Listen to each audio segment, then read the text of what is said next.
2,000 years ago, in a small village in the Middle East, a child was born who would split history in two, before him and after him. His name was Jesus.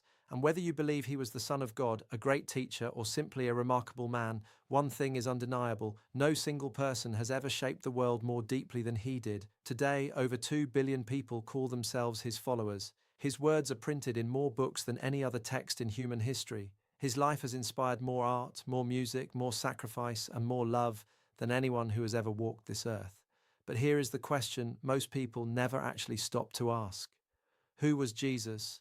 Really, not the painting on the wall, not the figure in a stained glass window, the real man, the real story. That is exactly what we are going to explore today.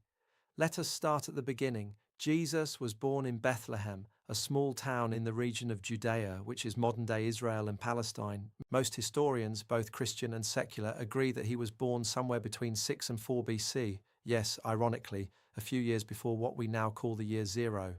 He was raised in Nazareth, a small, unremarkable town in the region of Galilee. His mother was a young woman named Mary. His earthly father was a carpenter named Joseph. He grew up in a Jewish family, in a Jewish community, under Roman occupation. This is important to understand. The Jewish people of his time were living under the boot of the Roman Empire.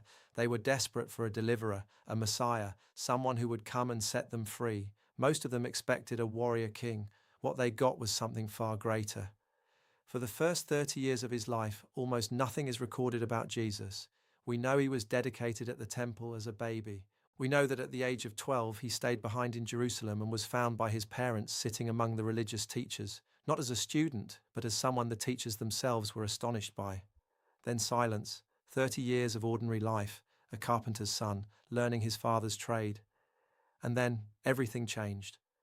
Around the age of 30, Jesus went to the Jordan River and was baptized by a man named John. This marked the beginning of his public ministry, 3 extraordinary years that would change the course of human history. He began gathering followers, not the rich, not the powerful, not the religious elite. He chose fishermen, a tax collector, a political revolutionary, ordinary people from ordinary places. He called them disciples, which simply means learners, and he began to teach. Now here is where the story becomes truly remarkable. Jesus did not teach like anyone before him. The religious teachers of his day would say, Moses said this and the prophets said that. They always pointed to someone else as their authority. Jesus said something completely different. He said, "You have heard it said, but I say to you." He spoke as if the words came directly from God himself, and the people who heard him were astonished, not because he was loud or dramatic, but because his words carried a weight, a clarity, and a love that no one had ever heard before. He taught that God was not a distant, angry judge. He was a father, one who loved his children deeply, who searched for the lost, who celebrated when even one person came home. He taught that the greatest commandments were simple. Love God with everything you have and love your neighbor as yourself. He taught that the poor in spirit were blessed, that the merciful would receive mercy, that the meek would inherit the earth. In a world built on power and fear, these words were revolutionary.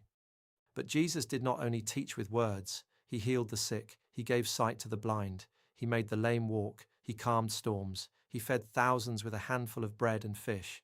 And perhaps most stunningly, 3 times in the gospel accounts, he raised the dead back to life.